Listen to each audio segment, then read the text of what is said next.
Crea Cultura queremos daros la bienvenida a nuestra quinta edición de las sesiones Hablemos de Cultura.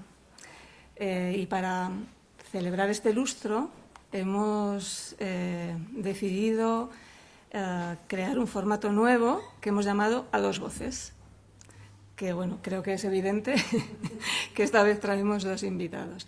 Antes de nada, quisiera dar las gracias, como siempre, a la Universidad Rey Juan Carlos por cedernos este espacio tan acogedor. Muchas gracias a los socios, muy bien representados en el público, por hacer que esto sea posible, si no nos costaría muchísimo, somos una asociación pequeña. Muchas gracias a los que, como Guillermo, trabajan con nosotros para que esto sea posible, y al público que está en la sala, que siempre es tan abundante, un viernes por la tarde y un viernes lluvioso y desapacible como hoy, y al público que está en casa, escuchándonos.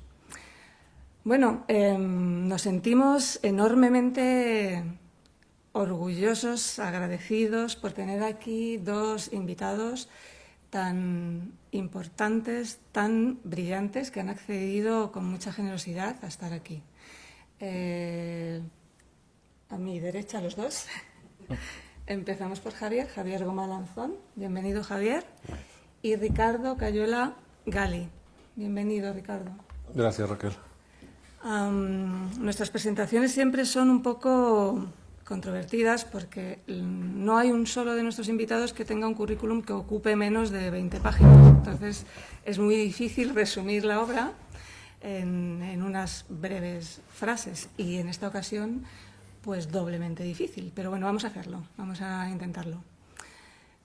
Cuando contactamos con Javier, Javier nos dijo, y le dijimos, bueno, ¿cómo podemos definir tu vida profesional, Javier? Y nos dijo, poned solamente filósofo.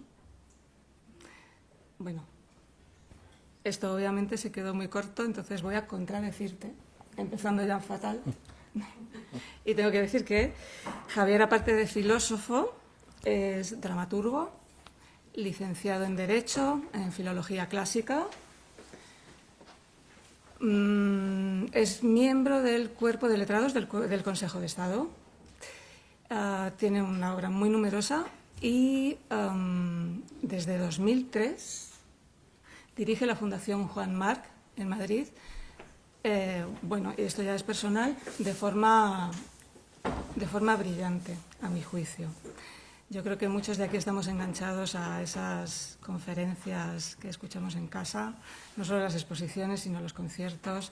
En fin, es tan completo lo que hacéis en la Fundación. No podemos más que estar agradecidos. Ricardo nos dijo, poned ensayista y editor. Pues lo mismo. ¿Qué hacemos? Contradecir a Ricardo. Ricardo, además de ensayista y editor, es también filólogo, ha sido profesor, fue director editorial de Penguin Random House en México y de Letras Libres, la revista Letras Libres en México y España, ¿verdad? En los dos. Sí. Vale. No lo tenía muy claro, perdona. Escribe en la prensa española habitualmente, colabora, tiene un podcast muy parecido a este en el que él entrevista a invitados que, bueno, yo les aconsejo, son todos invitados que muy sorprendentes. Pero es que además de todo esto, en 2023, con un alarde de valentía fuera de lo habitual, fundó una editorial que se llama Ladera Norte, junto con Sira Casariego, y tenéis ya 18 publicaciones. Así es, 19 títulos. 19 títulos desde 2023. Es un sello independiente que está especializado en la divulgación histórica y el ensayo. Y tiene algo muy interesante, a mi juicio, que es que rescata títulos que no están traducidos al español, o que sí lo están, pero han tenido muy poca repercusión, ¿no? Y gracias a eso, pues nosotros llegamos a estos a estas publicaciones. Bueno, la conversación, para terminar, esto es un formato conversación, diálogo, batalla, si se presta. No sabemos a qué va a llegar. La va a dirigir Ricardo y va a hablar de la obra de Javier, sobre todo la obra filosófica condensada en Universal Concreto, que es a su vez es una condensación de la tetralogía de la ejemplaridad de Javier, ¿no? Espero que, yo creo que va a ser muy interesante y que vamos a disfrutar todos muchísimo. No me queda más que daros otra vez las gracias por estar aquí.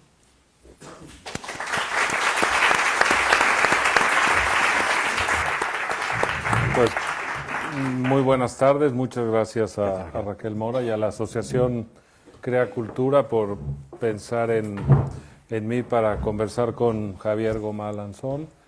Importante aclarar que hay obviamente aquí dos jerarquías intelectuales y Javier es uno de los intelectuales más importantes de España y para mí es un honor y un privilegio poder tener una conversación con él. Así que Javier, gracias por estar aquí, por aceptar que yo pudiera conversar contigo esta tarde. Me gusta mucho lo que ha dicho Raquel, no voy a decir de lo mío porque es de una exageración absurda, pero sí en torno a Javier, porque creo que, como ustedes saben desde la Asociación Aranjuez Crea Cultura, la sociedad civil, y cuando una sociedad civil es rica, plena, participativa, se involucra en la vida de una sociedad, la hace mucho más rica, plena y profunda. La Fundación Juan March, en ese sentido, es un ejemplo.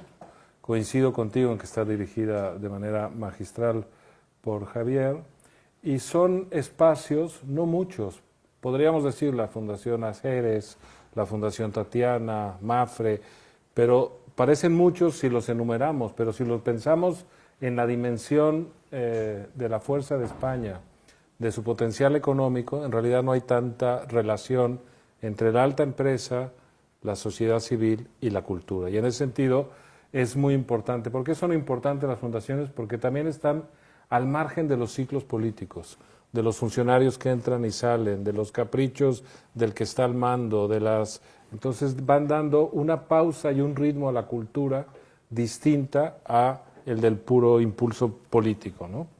Y luego, en la filosofía de Javier, en la forma de trabajar de Javier, él arriesga mucho como filósofo, como pensador, porque tiene una poética, es decir, propone cómo tiene que ser el arte de nuestro tiempo.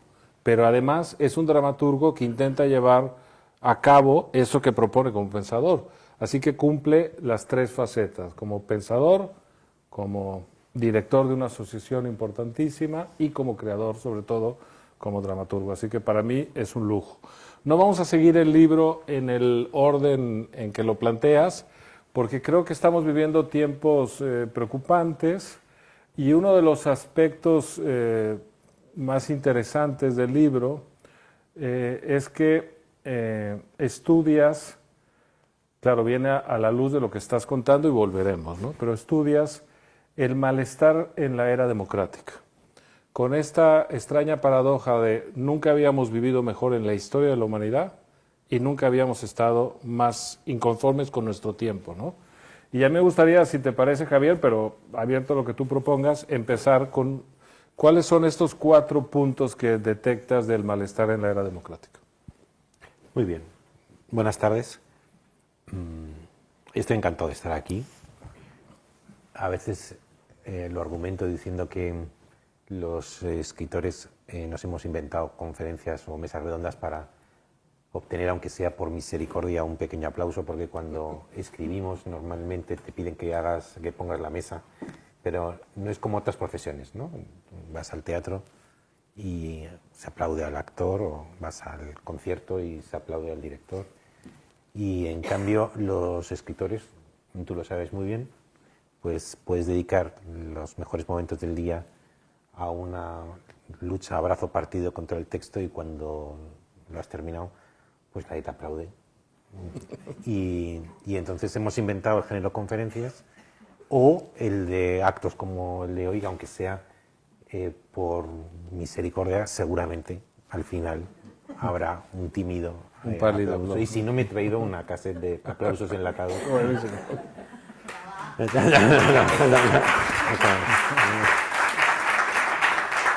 Yo disfruto una barbaridad en ese tipo de actos. Me encuentro en mi elemento. Además tengo una especie como de conciencia especialmente intensa de lo que está ocurriendo en una tarde como hoy, y es que determinadas personas deciden venir a un aula y prestarte un rato de tiempo. Sabéis que, bueno, lo tengo en el libro este de Filosofía Mundana, pienso que los hombres y mujeres somos seres atencionales, la atención es sagrada, donde está la atención está una persona, y no hay nada más sagrado, por tanto, que prestar a alguien la atención. La atención, dice nuestro idioma, no otros idiomas, se presta, y yo tengo la sensación de un apremio gozoso, de un préstamo colectivo, y me genera un deseo infinito de gratitud y de corresponder a ese préstamo. Y tratar de que la gente pase un buen rato, con el pensamiento, con las ideas. Me parece que se lo decía Raquel antes, o no me acuerdo quién se lo he dicho antes, pero que a veces estoy cansado y entonces tengo que ir a una conferencia o dar una charla y me cuesta salir de casa o me cuesta salir de la oficina, y mi mujer siempre me dice, no te quejes, que a ti te encanta. Y es verdad, a mí me encanta porque me encanta quizá por algo de mi naturaleza, y es que me gusta mucho la cara de la gente mirando generosamente, que podrían estar en una bolera, podrían estar dando un paseo, podrían estar viendo Instagram, vienen aquí, y ya me parece un gesto un poco milagroso, que genera un sentimiento de gratitud. Pero es que luego además toda mi filosofía pone en el centro, lo habrá visto Ricardo en el último capítulo, en la última sección, el test de la oralidad. Solamente en el momento oral realmente se prueba la hora de la verdad. Si yo tengo una buena idea y no soy capaz de decirla de manera comprensible en un acto de comunicación oral, probablemente no sea tan buena idea. Y sin embargo, la cultura contemporánea, siglo XVIII y XIX, ha puesto demasiado el acento en la escritura, y la escritura no debe superar esa prueba de la oralidad, puesto que uno escribe, hay un montón de mediaciones, que son el editor, el distribuidor, el librero, y esas permiten romper esa unidad de acto que, sin embargo, es la esencia de la oralidad, donde además el centro en la oralidad no es el que emite el mensaje, sino quien lo recibe. Y mientras que en la escritura el centro recae sobre el que escribe, en el acto oral no. Y eso hace que el mensaje que uno trata de transmitir a través de la oralidad tiene que estar a la altura de quienes escuchan. No simplemente ser algo así como un rapto de expresividad del que habla, aspirando a que los que escuchen se adhieran de alguna manera a esa especie de rapto, ¿no? Entonces, a mí me gusta mucho eso. Y cuando Raquel me propuso dar la conferencia, que yo doy muchas, a veces cito a Chesterton con aquello de he dado más de 1000 conferencias a gente que no me ha hecho ningún daño, y es posible que yo haya dado más de 1000 conferencias a gente que no me ha hecho ningún daño. Y siempre que puedo, salvo que sea un tema que estoy investigando, que entonces me gusta transformar el contenido de lo que estoy investigando en conferencia, porque, como digo, el test de la oralidad es determinante para saber si lo que estoy investigando tiene o no tiene sentido. Pues la conferencia tiene para mí un problema, y es el de que es un acto que puede ser relativamente enlatado. El que da la conferencia viene con todo el contenido preparado de casa, y por tanto la ejecución de la conferencia tiene para él menos interés. Simplemente está reproduciendo lo que ya sabe. Entonces, yo ya me he oído muchas veces, yo ya me he escuchado muchas veces, me conozco muy bien, y dar una conferencia sobre un tema que ya tengo preparado me interesa menos que ese acto un poco más teatral, abierto a lo impredecible, que es tener una conversación con alguien. Cuando además Raquel me dijo que habían decidido que fuera Ricardo, os debo decir que normalmente no me ocurre que tenga una conversación con una persona de esa calidad. Entonces, y además yo lo admito, porque soy muy todoterreno y me parece bien cualquier persona que se haya, sobre todo les digo, oye, que se haya leído algo mío, si es posible, pero si no me da igual. Me preguntan sobre cualquier cosa, porque yo he dado muchas entrevistas, y entonces, pero miles, y entonces en la entrevista yo comprendo, cuando la gente se queja, es verdad que yo no leo mis entrevistas, cuando me las dan yo luego no las leo, es suficiente tengo con haberla dado, como para luego tener que leerme a mí mismo, pero frente a lo que hace otra gente que tiene unas expectativas elevadísimas y luego se siente, yo nunca me siento decepcionado con una entrevista, porque soy consciente de que este señor que me ha hecho una entrevista, por la tarde tiene otra, y luego a lo mejor a primera hora tenía una rueda de prensa. Entonces no le puedo pedir a ese señor o señora que tenga un conocimiento profundo de mi obra. Algunas veces sucede que sí lo tiene, por gusto particular.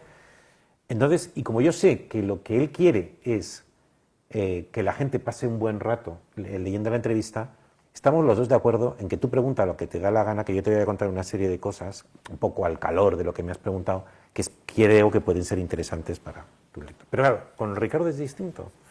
Es porque Ricardo es una persona importante en el mundo de las letras latinoamericanas y españolas, tanto en la edición como en la escritura, y, bueno, es un veterano, ¿no? Y es una persona a la que en otro acto sería yo el que le tuviera que preguntar a él muchas cosas, porque a mí por lo menos me enriquecería muchísimo. Entonces estamos ante un peso pesado y es un segundo regalo que me hace el Crea Cultura, que es no solamente venir y poder ver caras que se han concentrado, sino hacerlo con Ricardo.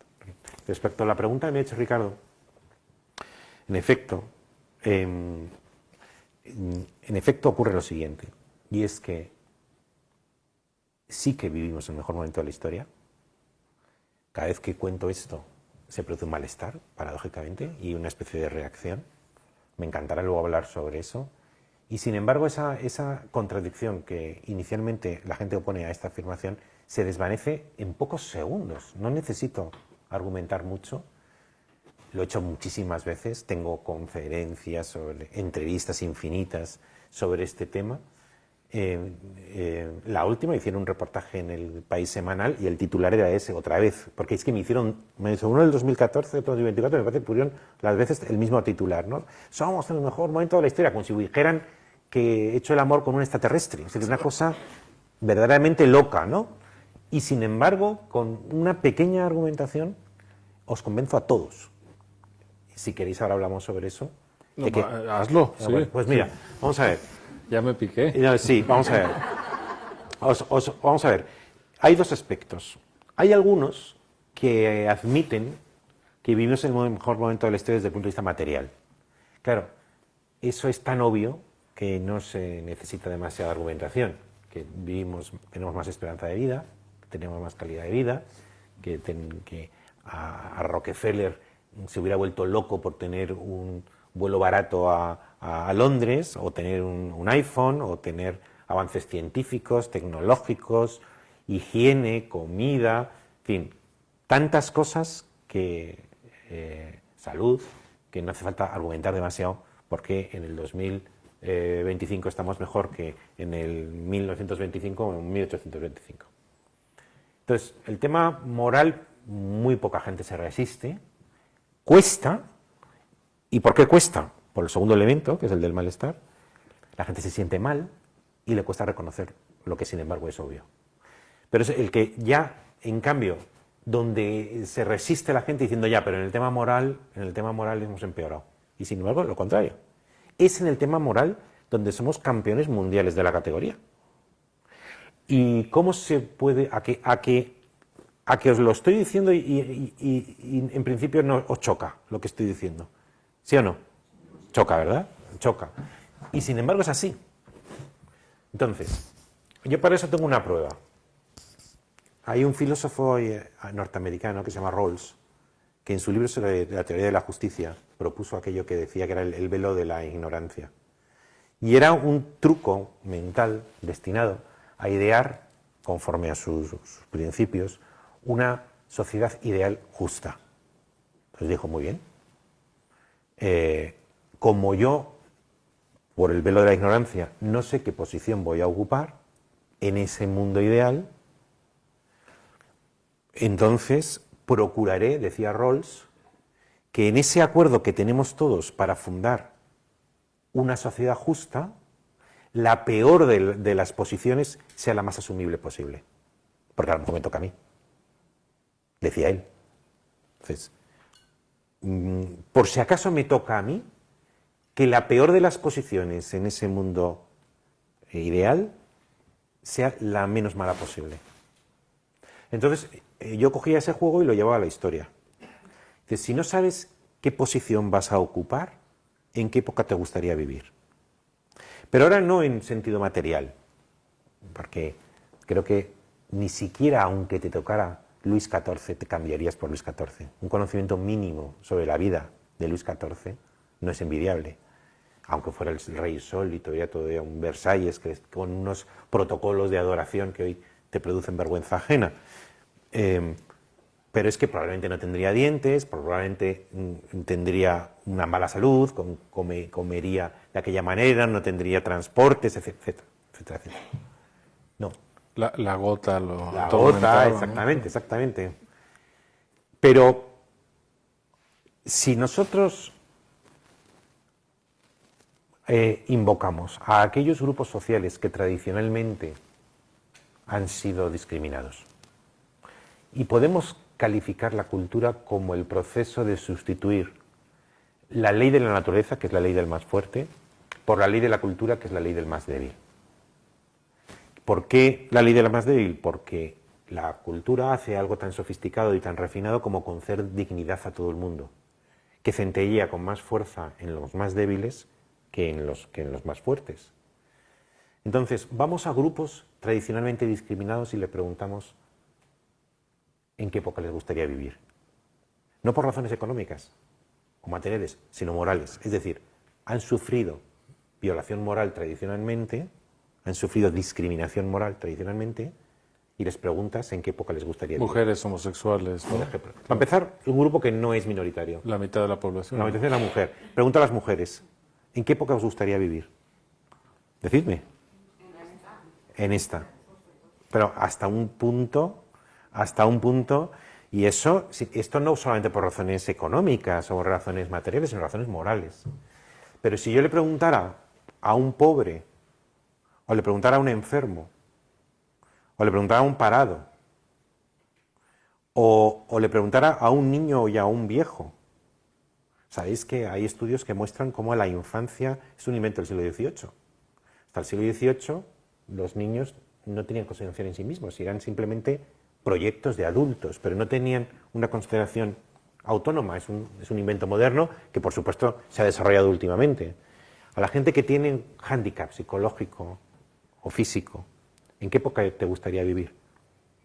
O una persona que es resistente al poder, es un heterodoxo, o una persona que es incluso un preso. ¿En qué te gusta? ¿En qué época? Si tienes que ir a la cárcel, ¿en qué época elegirías tú para ir a la cárcel? Y esto no es un tema material. Entonces, y si tú estuvieras pobre, si fueras un pobre, ¿en qué época te gustaría vivir? Por tanto, no estamos hablando de tema material, porque eres pobre. Dime en qué época te gustaría vivir. Y si eres homosexual, o si eres un extranjero. Me encantaría luego hablar de los extranjeros, que hoy supuestamente es piedra de toque y es lo contrario. Lo que ha hecho nuestra época es un acto de creatividad colectiva sin precedentes, que es conceder a los extranjeros una dignidad que desde el origen de los tiempos se negó. Y precisamente porque le hemos otorgado una dignidad, nos enfadamos cuando no se les trata bien. Cuando en realidad, todos los milenios anteriores, hasta hace poco, al extranjero no se le debía nada. En todo caso, un deber de hospitalidad algunas veces. Hospitalidad positiva o negativa, dice Kant, en determinados casos. Pero el extranjero era, por su propia naturaleza, alguien sin derechos. Ahora le hemos atribuido una dignidad original, con independencia de las fronteras. Entonces, ¿en qué época os gustaría vivir? No solamente en tema material, sino moral. Todos respondéis que hoy. luego somos los mejores. No en lo material, sino en lo económico. En los dos, en realidad. A veces formulo eso de manera un poco más discreta diciendo, no es que seamos los mejores, sino que toda creación de la realidad es una creación imperfecta, la nuestra también es esencialmente imperfecta y perfectible, con el matiz de que somos los menos imperfectos de la historia. Entonces, y esta es la paradoja. Primero, Nos ha convencido, ¿no? yo creo que sí, pero si no sigo, ¿eh? Lo que pasa es que... creo que... Entonces, si somos los mejores, ¿por qué diablos estamos tan cabreados? Esa es la pregunta Claro. que yo quería hacer, Sí. con otras palabras.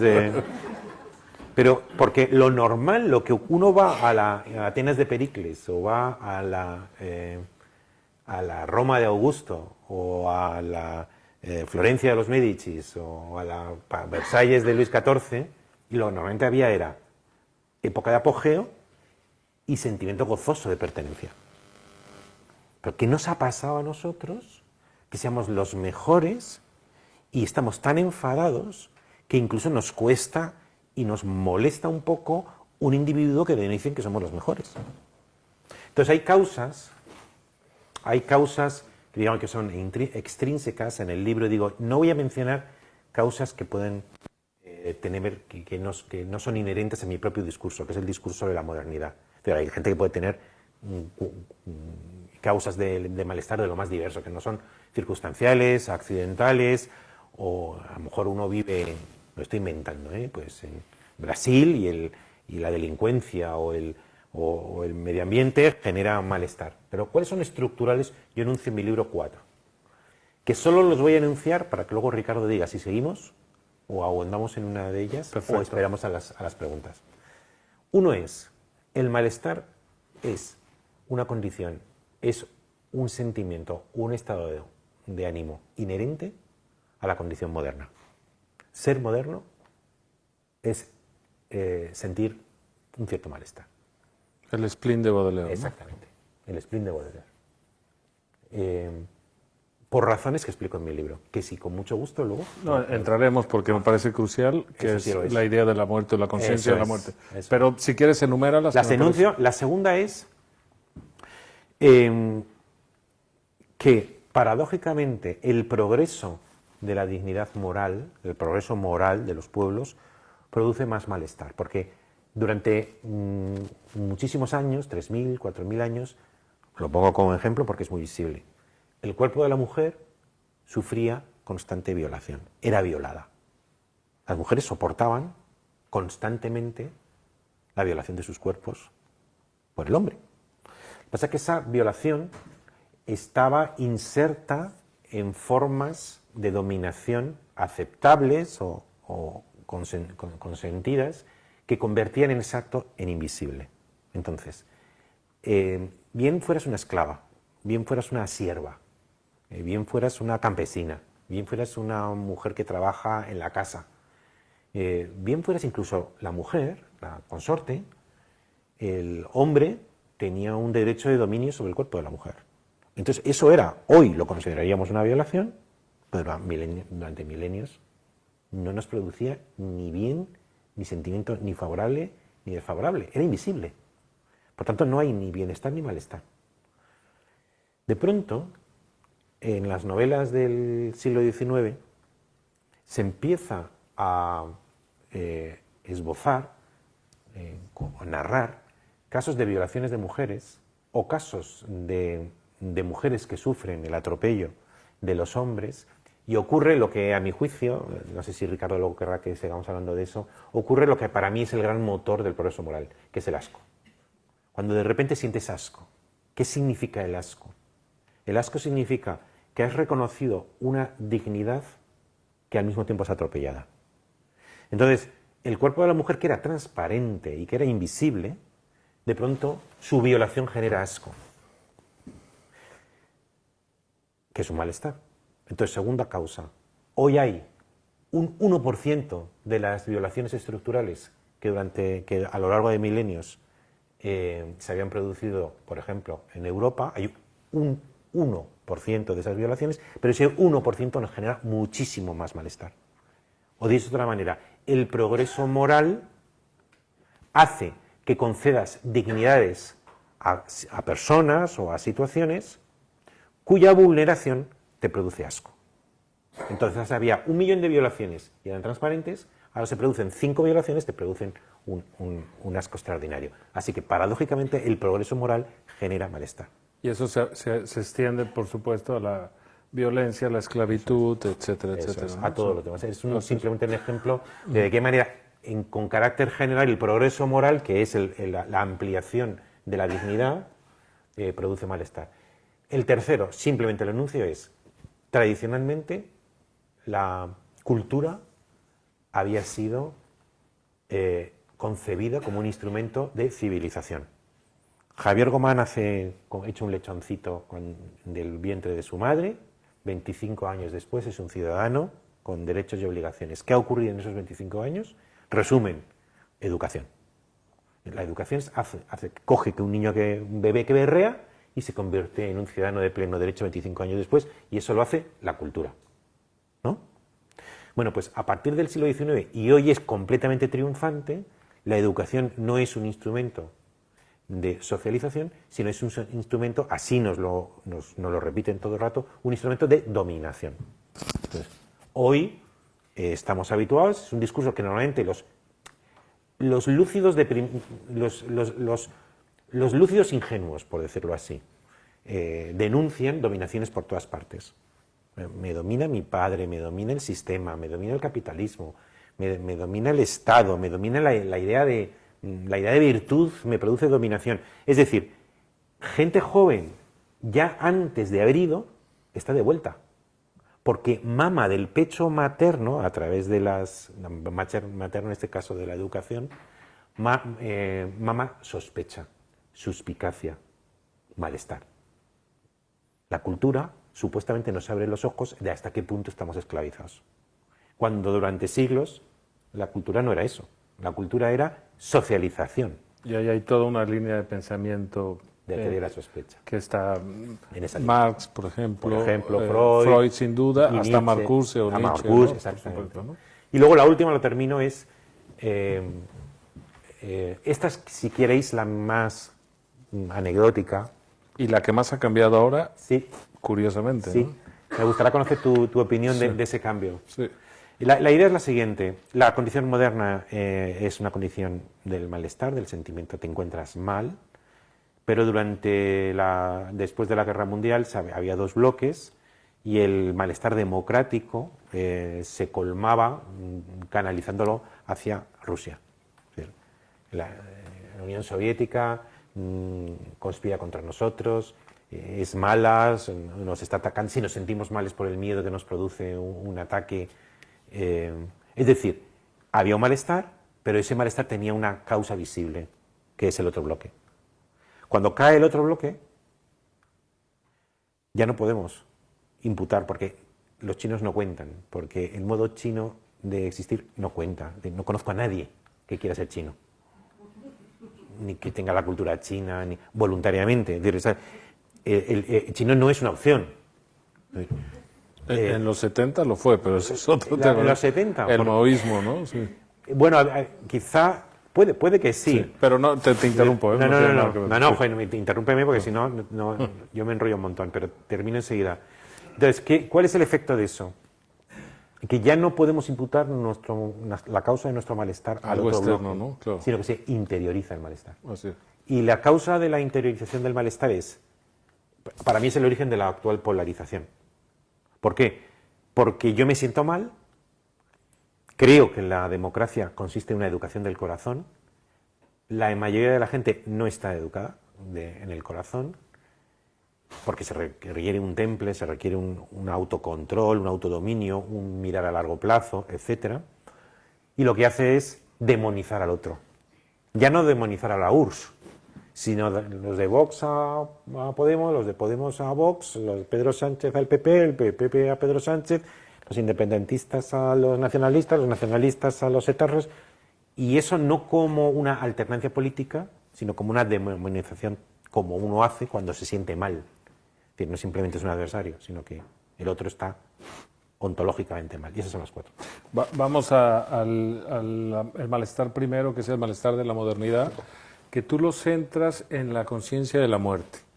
Y la idea, pero me corriges, no es que no hubiera muerte, de hecho es la condición inevitable de toda vida y el eje de todo lo que hacemos, tener esa conciencia, luchar contra esa conciencia, pero que sí antes de la modernidad la muerte se veía como una forma de reintegrarse al todo. Sí. Es decir, que había una armonía que la muerte en cierto sentido regresaba, el dolor era estrictamente familiar o privado, y con la modernidad, cuando nace la idea de la subjetividad del individuo, del yo expandido, por decirlo de alguna forma, la idea de la muerte, cuando se pierden referentes de totalidad, se vuelve absoluta.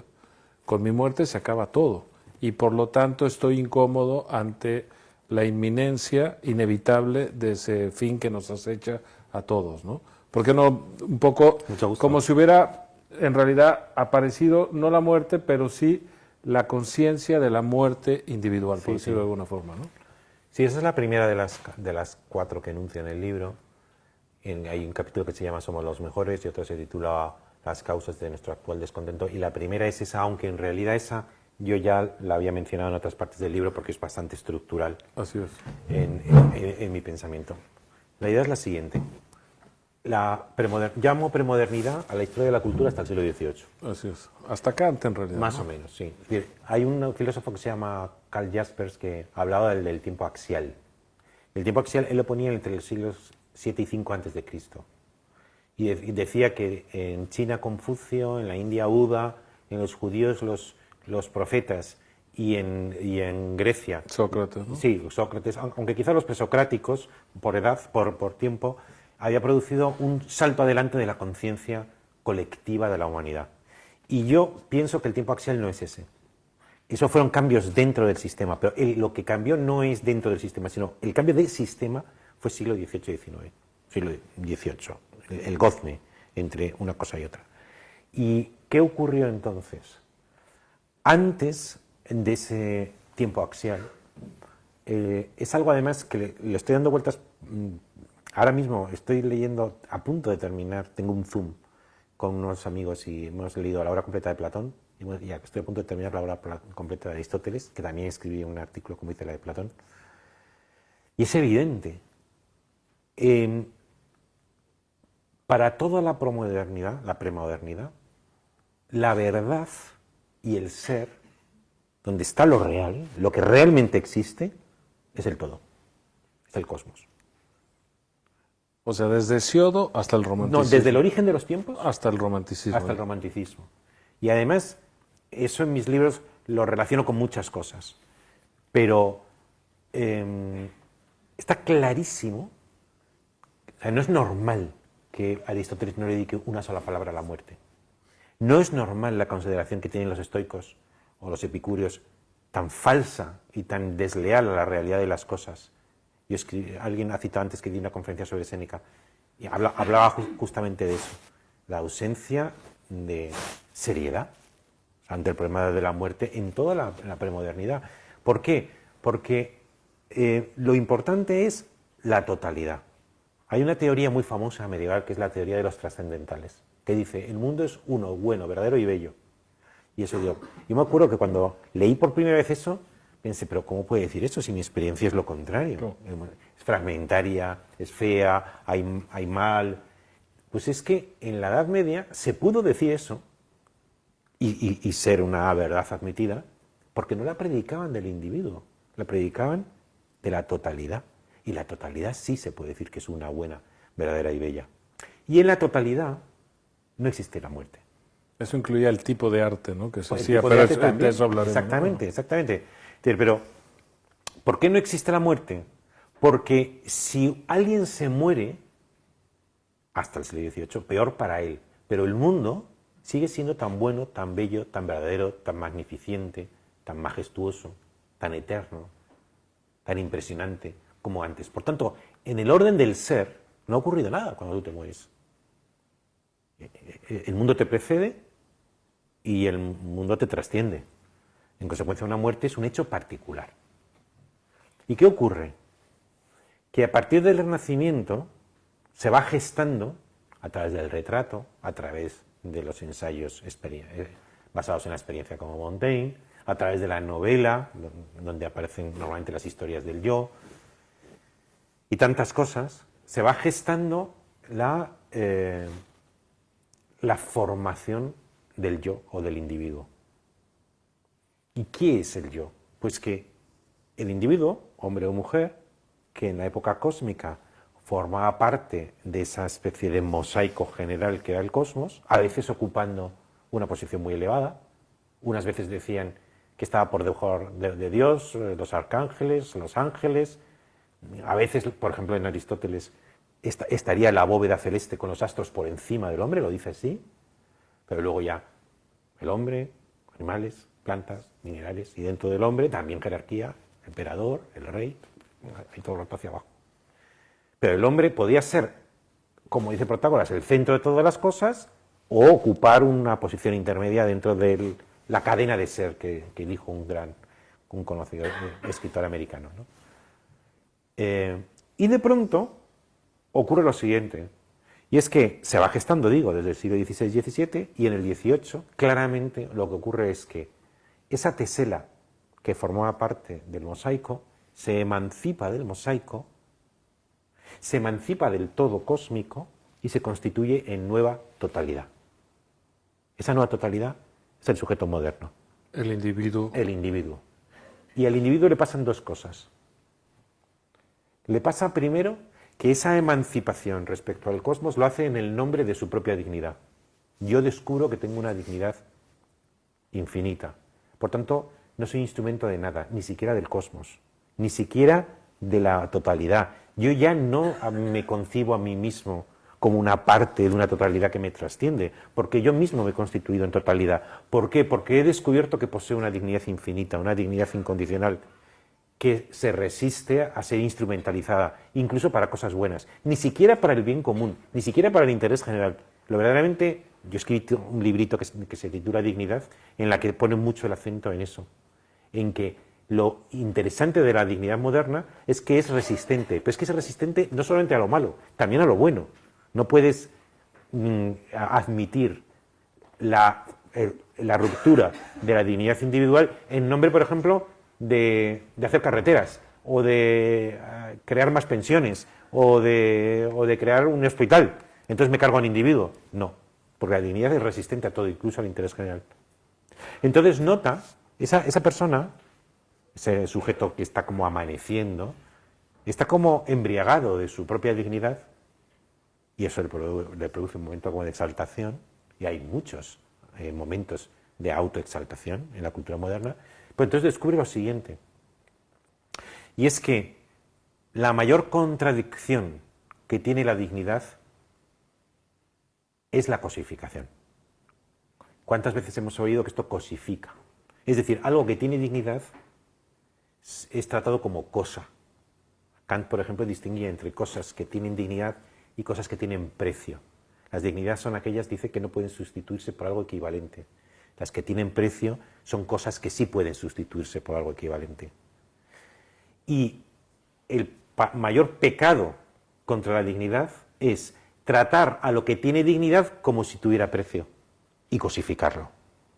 Por ejemplo, decimos que a veces en los consumidores se nos cosifica porque se nos tratan como cosas, ¿no? O tantas veces. O el cuerpo de la mujer se cosifica porque se trata como un instrumento para el placer masculino. O sea, hay muchas veces en que se razona en el sentido de cosificación. El mayor delito contra la dignidad es la cosificación. Pues bueno, el sujeto moderno, que está embriagado de su propia dignidad, de pronto descubre que sufre el mayor delito contra la dignidad que existe. El delito ontológico contra la dignidad que existe, que es la futura conversión en esa cosa que es un cadáver. Es decir, lo que antes la muerte era un hecho individual sin trascendencia filosófica, ontológica, hoy se convierte en la nueva totalidad que es el individuo. Ese individuo, solo lo individual muere, lo colectivo no muere nunca, puede vivir para siempre, pero lo individual no. Entonces esa subjetividad vive estremecida ante esa doble condición, tener una dignidad infinita y estar llamado a la indignidad del sepulcro, a esa cosificación que es el cadáver. Entonces, ¿cómo es posible que la naturaleza, que ha dotado de esa exquisitez como flor, de una belleza incomparable al individuo, le tenga preparado un destino de cosificación miserable? Que además es inapelable, inevitable, etcétera, impredecible además, ¿no? Luego, no es extraño que la gente esté molesta. Claro. Ahí, en tu filosofía, y nos podemos ir un poco atrás, propones una receta, no para escapar de la muerte, sino para hacerla mucho más grave y para evitar, digamos, la cosificación del cadáver, ¿no? Y te voy a citar literal. Tu receta sería: vive de tal manera, con tal ejemplaridad, con tal dignidad, que tu muerte sea escandalosamente injusta. ¿Por qué no nos explicas esta salida del malestar uno que tú propones? Sí. Sí, me apetece mucho hablar sobre eso. O sea, yo creo que la muerte es un escándalo. Es decir, ¿cómo es posible que nos esté ocurriendo esto? Totalmente. O sea, es verdad que ocurre todo el rato. Y te pones en el telediario y hay 17 millones de muertes por minuto y ves a tu hijo y está matando en la videoconsola. Y saber que esa es tu condición que te hace humano es terrorífico. O sea, sí, realidad, ¿no? es tremebundo. Yo luego le saco partido por otro lado, si queréis que hablemos de eso. ¿Hasta qué punto? Justamente, yo distingo entre muerte y mortalidad. La muerte es un hecho biológico, digo, que le pasa también a los mosquitos. Pero la mortalidad no es la conciencia de nuestra propia condición, y esa conciencia y esa insumisión ante nuestra conciencia hacen hacer todas las bienes que hacen la vida digna de ser vivida, que es precisamente la cultura. Entonces, si una persona vive de manera miserable o de manera, el concepto que yo utilizo en mis libros sobre todo, utiliza su libertad para elegir la vulgaridad, cuando muere, por decirlo así, moralmente ya estaba muerto. Entonces, cuando muere, realmente tampoco ocurre gran cosa. Pero cuando alguien utiliza ese depósito de tiempo que le ha sido concedido para vivir a la altura de la dignidad de la que es titular y vive su vida con plena dignidad, resistiéndose a las injurias del tiempo, de las injusticias, del envejecimiento. Del azar. Del azar. De la buena o mala fortuna. De la buena o mala fortuna. Cuando esa persona muere, todo el mundo dice, pero ¿a quién beneficia que esta persona se muera? Es un empobrecimiento objetivo del mundo que no beneficia a nadie. Sentimos desconsuelo ante una persona que ha vivido con esa dignidad y se convierte en cadáver, que es algo escandalosamente injusto. Entonces, hacer que tu muerte sea el recuerdo de tu vida una vez muerto, el parámetro, el termómetro para medir si viviste con dignidad, ¿no? Eso es. O sea, si tú vives una manera de formular el imperativo de vivir con dignidad o con ejemplaridad, es que todo el mundo sienta cuando tú te mueres que tu muerte ha sido escandalosamente injusta. Claro. Y eso va en la dirección de concebir a los hombres y las mujeres que ahora estamos respirando y que simplemente nos dedicamos a envejecer. Vamos a seguir con el malestar, ¿no? Pero yo tenía dos cosas sobre la muerte. Uno que me perturba mucho, como a Camus, o Albert Camus, que es la idea del suicidio, ¿no? Él en el mito de Sísifo dice es el único tema digno de la filosofía, porque si somos conscientes desde nuestra subjetividad de la dignidad del individuo y por lo tanto de la vida, decidir quitarte la vida es un salto al vacío, es algo que en cierto sentido es incomprensible y al mismo tiempo pasa todos los días, ¿no? De hecho, las sociedades desarrolladas tienen una especie de epidemia silenciosa porque da vergüenza, hay muchísimo dolor, muchas familias rotas, basta que alguien lo diga para que surjan ejemplos. Hay una especie de círculo de ceniza que deja la muerte por suicidio de alguien cercano, sentimiento de culpa además, es extraordinariamente complejo de manejar, ¿no? Sí lo es. Entonces, ese es un tema. Y el otro, esta aspiración que ya no es descabellada de la inmortalidad. La idea de que hay alguna forma de captar tu esencia neurológica y simplemente mudarla de soporte y ponerla en un cuerpo artificial y ser eterno o al menos alargar la vida. Entonces uno, siguiendo con la idea de la conciencia de la muerte moderna, ¿qué hacemos con el suicidio? Y dos, ¿a dónde nos lleva la inmortalidad, si es deseable o no, qué retos abre, etcétera, ¿no? Bueno, vamos a ver, respecto a lo primero, el suicidio. Para una filosofía o para una perspectiva que ha hecho de la, como ha puesto lo más elevado como principio supremo, la felicidad, como pasó por ejemplo a los griegos o a los romanos, es natural, creo yo, que si no logras esa felicidad, acaricies la posibilidad del suicidio. Yo, por las razones que os he indicado antes, pienso que el concepto moral supremo no es la felicidad, sino que es la dignidad. La dignidad tiene muchas ventajas sobre la felicidad como concepto explicativo de la moral y como guía de comportamiento. Y es que, lo digo en el libro, ya el propio Aristóteles, que es partidario del concepto de felicidad, aunque es verdad que en su esquema de pensamiento no es la felicidad que hoy pensamos, que es como un estado de ánimo eufórico, es como el cumplimiento de un fin. Sí, se parece a la dignidad. En ese sentido. Pero es cierto que él dice que para ser feliz, incluso en su concepto, la fortuna tiene que ser favorable. Entonces se pone el ejemplo de Príamo, que en la Ilíada ve cómo mueren sus 7 hijos delante de él. Y él dice, yo no le puedo pedir a este hombre que intente ser feliz. Es imposible. Hay que tener, como diría mi abuela, un mínimo. Un mínimo de salud, un mínimo de dinero, vivir en un mínimo de sociedad. Y Aristóteles admite que hay que tener ese mínimo, del que si careces, pues no puedes llegar a ser feliz. Pero bueno, es que también hay pájaros que nacen sin alas, o animales o hombres que nacen ciegos, es decir, que tienen defectos que no le permiten cumplir su objetivo.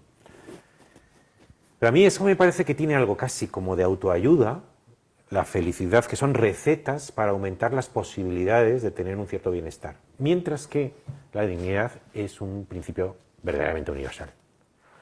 Tú le puedes pedir felicidad a la gente que está haciendo cola para entrar en la cámara de gas de Auschwitz. No le puedes pedir felicidad. ¿Le puedes pedir dignidad? Sí.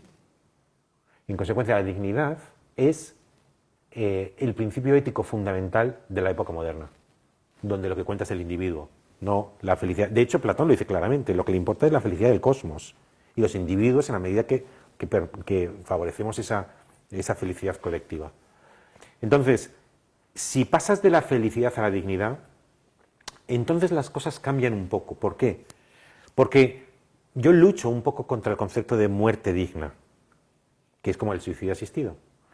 No porque ahora voy a hacer un pronunciamiento en contra del suicidio asistido, no voy a decir nada sobre eso, sino sobre que no me parece bien lo de muerte digna si con eso estás sugiriendo que esa misma persona que decide quitarse la vida, si en vez de quitarse la vida decide seguir viviendo, entonces ¿qué es? Indigno. Indigno no es. ¿Por qué? Porque siempre, ese es el principio fundamental de la ética, siempre, en todo momento, en toda circunstancia, se puede vivir con dignidad. Porque la dignidad no es solo la dignidad en sentido pragmático de una casa digna, una renta digna. Eso es dignidad pragmática. Hay una dignidad ontológica. Y es que yo poseo dignidad, haga lo que haga. Y por tanto, yo siempre voy a poder vivir con dignidad. Y luego hay, como dice Ricardo, voy a decir una cosa así un poco que a lo mejor os provoca, pero es que yo pienso en ello, ¿eh? Y es que el suicidio te debe inspirar un respeto infinito a esa persona que se ha suicidado, un respeto infinito a una persona que ha decidido acabar con su vida. Pero no olvidemos que hay muchos suicidios que son idiotas. Hay gente que se suicida porque ha hecho el idiota y porque es una decisión idiota. Y no es una decisión... Una cosa es que mezclan todo mi respeto moral y otra cosa es que piense que porque se ha suicidado tiene un halo de misterio. Pero respeto infinito, respeto al dolor, respeto a veces a la angustia, pero a lo mejor no respeto su decisión. Por ejemplo, yo no respeto a Stefan Zweig. Me parece un imbécil. Pero que una persona, es decir, que tenía a gente de su raza, que estaba en Auschwitz y no se suicidaban, que estaban perseguidos, que estaban en el gueto de Varsovia, que se levantaron contra los nazis, algunos que se tuvieron que exiliar y vivieron de mala manera. Él primero se fue a Inglaterra y luego se fue a Brasil. Estaba en Río de Janeiro. En Río de Janeiro. Y decide, no solamente él, sino además suicidarse con su secretaria, que era su amante. No me parece serio. O sea, me parece tonto. Y además me parece que das mal ejemplo. Que una persona con su condición privilegiada, luego a lo mejor, oye, a lo mejor tenía una depresión de caballo y entonces ya, por eso digo, respeto infinito. Pero, no sé, hay veces que parece que o la paternidad o el envejecimiento da una pátina de dignidad a la gente y lo que ocurre normalmente es que ese hombre era tonto y cuando tiene un hijo es un tonto con hijo. O es un tonto abuelo, o es un tonto viejo. Pero no es que como consecuencia de la vejez haya adquirido una sabiduría. Entonces, gente que comete actos tontos o vulgares, en muchos suicidios hay mucha vulgaridad también. De acuerdo. El otro tema relacionado era el de la inmortalidad. Y luego no quisiera, porque estamos en la pregunta 1 de la conversación. Y entonces, por supuesto, vamos a ya os lo avisé. Ir mucho más rápido y vamos a acabar prudentemente para que además puedan firmar, Javier, los libros que están a la venta, sus libros, etcétera, y acabaremos pronto, no se angustien. Pero rápidamente, ¿qué piensas de la inmortalidad? Y luego voy a dar un salto atrás en tu obra y 3 preguntas más particulares, digamos, de cosas que me llaman mucho la atención, ¿no? Vamos a ver, si algún día la ciencia proporcionara una vida individual, yo tengo un libro que se llama Necesario pero imposible. Y ahí propongo un concepto del más allá en el que hablo de mortalidad prorrogada. Digo que la individualidad es el último estadio en la evolución de la vida. Es lo más precioso que el mundo ha hecho. El ser individuo, dotado de... es un diamante que no envejece. Y yo cuando me imagino el otro mundo, yo soy creyente, pero no creo en eso que a veces dicen las profesiones de te harás como Dios o te harás eterno. No, yo pienso en algo, porque si me hago eterno, dejo de ser individual. Tiene que ser algo individual, pero que dure, y a eso le llamé mortalidad prorrogada. Bueno, pues si hubiera ahora la ciencia me proporcionase una manera de mortalidad prorrogada dentro de este mundo, eso creo que sería un cambio ontológico muy grande, pero lo vería con curiosidad y con atención, incluso con placer. Pero a mí me ocurre que en general yo soy muy escéptico respecto a la ciencia. Creo que hay un papanatismo con la ciencia extraordinario que además explota la buena fe de la gente y que se inventan cosas para vender libros, para dar titulares o para legitimar una disciplina que es especialmente aburrida porque es colectiva, es además poco sensacional y la gente pues está en el laboratorio o está haciendo durante años investigaciones que luego... por ejemplo, yo le tengo mucha manía a la neurociencia porque es un calienta no sé qué. No sé cómo se podría terminar esa frase. Lo dejo a la imaginación. Sí, la imaginación. Bien, la neurociencia.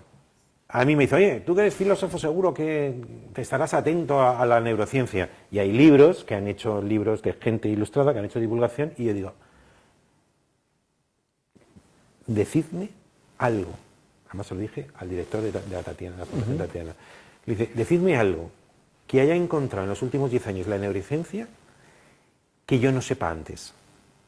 O sea, te dirá que han hecho 600 experimentos en los laboratorios más importantes del mundo, del cual se deduce que el cerebro produce, y entonces te dicen, está influido por los genes, está influido por las neuronas, está influido por las experiencias, está influido por el medio ambiente. Y yo eso no sabía, es solemnizar lo obvio.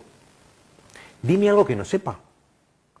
Y entonces, es verdad que esta investigación sobre el cerebro, con una ayuda europea, 10 millones de euros, decidme algo que no sepa. Y de vez en cuando te dice, esto es así, ¿eh? Un profesor, a mí me dijo uno, es que un profesor de Harvard ha demostrado que el alma no existe. O sea, me causa ternura. Entonces, que la ciencia tiende, algunas personas de la ciencia tienden a convertir en espectacular lo que es aburrido, especializado y colectivo. Y colectivo, y además como muy a largo plazo. Entonces, ahora mismo he tenido que presentar un libro de Adela Cortina sobre la inteligencia artificial. Y uno de los temas era el famoso tema del transhumanismo. Y estuvimos hablando sobre ello. Y claro, es como si ahora me dices, ¿qué opinas si un día hay una cámara del tiempo en el que te metes en un bidón y apareces en la Roma de Augusto? Pues chico, si en principio me parece bien. ¿Lo veo viable? Pues me parece más bien ciencia ficción, fantasías calenturientas de personas que explotan la buena fe de la gente. Bueno, dicho de otra manera, que es posible que hoy día te dicen que, a mí me lo dijeron una vez, cuando murió mi padre, oye, pues ahora tú sabes que podemos coger todas las neuronas de tu padre, todo el sistema neuronal de tu padre, lo metemos en un pendrive y ahora con la inteligencia artificial tú puedes tener conversación con tu padre que además ha acumulado las experiencias, los recuerdos, hablas con él. Y es verdad, se puede crear un espejismo, pero yo a mi padre no lo tengo. Si algún día lo tuviera, yo lo aplaudiría. Está clarísimo. Hay muchas ideas de tu obra. Por cierto que tu libro arranca con una distinción entre filosofía y ciencia. Sí.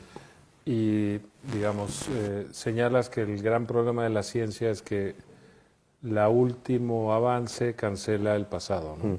Y que el interés de la ciencia está puesto en el presente, pero en realidad en el futuro. Sí.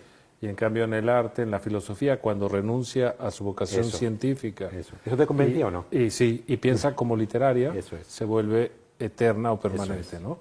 Y esa es un poco también la apuesta. O sea, que tu disputa con la ciencia viene de lejos. Pero, ¿no? ¿quieres que lo cuente? Sí, si quieres sí, pero te quería hacer 3 preguntas concretas. Dime. Pero me parece interesante, ¿eh? A mí, yo creo que es muy interesante. Lo digo, o sea, el libro este es un libro, el de Universal Concreto, que lo he escrito lo publiqué hace año y medio, y es como, yo tuve la intuición cuando tuve 15 años, eso es así. Tuve 15 años y hasta los 38 no publiqué el primer libro. Luego lo fue publicando en 10, desde 2003 al 2013, y luego 10 años después, con todo lo que había escrito, además lo digo ahí en el libro, dice, este es el único libro que yo hubiera querido escribir, ¿no? Entonces, tiene una parte que se llama método, ontología, pragmática y poética. Y en el método, digo yo qué tipo de aproximación, método, camino, abordo yo para tratar de comprender la realidad. Entonces, yo digo, y lo digo con muchísima energía, y lo digo siempre que puedo, he dado muchas conferencias y por ejemplo, en una de las portadas que me dieron por el libro, lo pusieron grandes titulares y un científico reaccionó en contra de esto, Sánchez Ron. Pues, yo digo, la filosofía es literatura. La gran filosofía y la mejor filosofía es literatura y solo literatura. Y cada vez que la filosofía ha intentado parecerse a la ciencia, Tiene fecha de caducidad. primero es un churro y segundo tiene fecha de caducidad. Mientras que cada vez que la filosofía ha asumido su condición literaria y es de calidad, hace algo que es siempre joven, que es siempre nuevo. Porque en la ciencia lo que importa es lo último, digo. Y en la literatura lo que importa es lo de siempre. Y lo último convierte en caduco en todo lo que ha venido anterior. Y a nadie le interesa saber cómo está la biología molecular en 1957, sino cómo está la biología molecular hoy. A nadie le interesa saber cómo está la lucha contra el cáncer en 1973, sino cómo está la lucha contra el cáncer hoy. Y si ha habido un invento en esa lucha contra el cáncer, todo lo que ha quedado derogado como consecuencia de ese Se invento, cancela de manera se definitiva. cancela y ya solamente le interesa a los historiadores. Claro. Y en la literatura no. Porque Homero no es cancelado por Virgilio, ni Virgilio es cancelado por Dante, ni Dante es cancelado por Milton, etcétera, etcétera. Porque cuando realmente es valiosa, entonces va de lo de siempre. Y por eso yo considero que la filosofía debe reivindicar con carácter enérgico que es literatura. Literatura conceptual, pero literatura, puesto que nadie verifica a la filosofía. Nunca nadie ha cogido a Platón o a Hegel, lo ha metido en una máquina y ha demostrado que O el principio de contradicción de Popper, por Exactamente. supuesto que no pasa, ¿no? Tres ideas veloces porque tenemos que... Sí, lo comprendo. Una, propones que una vida digna es ser capaz de fundar una casa, sentido también metafórico, y desarrollar un oficio. ¿Qué quiere decir No eso? exacta, o sea, eso te habilita para una vida digna. Mira, cuando antes me presentabas con lo de escrito, lo de filósofo, ¿no? Un nombre. En uno de los libros de las recopilaciones de los artículos que hice en El País, uno se llamaba Todo a 1000 y otro se llamaba, porque eran 1000 palabras, y otro se llamaba Razón Portería, porque comparaba a los filósofos con porteros. Porque los porteros dan razón portería. Incluso en griego es logondidonia, dar razón. Y que los filósofos lo que teníamos que hacer es ser como porteros que realmente damos razones, no de un piso, sino de la vida. Y en el prólogo de ese libro, de Razón Portería, argumentaba cómo cuando eres adolescente, ahora voy a responder a tu pregunta, No, por supuesto. antes de la doble especialización, que de alguna manera eres todas las cosas, porque cuando eres joven, como no has hecho nada y vives antes de la experiencia, puedes ser astronauta, o puedes ser emperador, o puedes ser actor de cine. Como puedes ser todas las cosas, yo recuerdo, con 20 y tantos años, porque yo tuve una adolescencia, yo fui inmaduro más tiempo que la inmensa mayoría de la gente. Entonces me preguntaban, ¿y tú qué haces en la vida? Y a lo mejor estaba repitiendo el último curso de filología clásica. Y entonces, cuando respondías a qué te dedicas, tenía que responder muy largo, para dar muchas explicaciones. Y recuerdo que envidiaba a la gente que decía, yo me dedico. Y mi sueño era algún día tener una tarjeta que pusiera solamente una cosa. Porque después de dar muchas explicaciones me sentía fatal. Porque yo mismo no me convencía con tanta verborrea.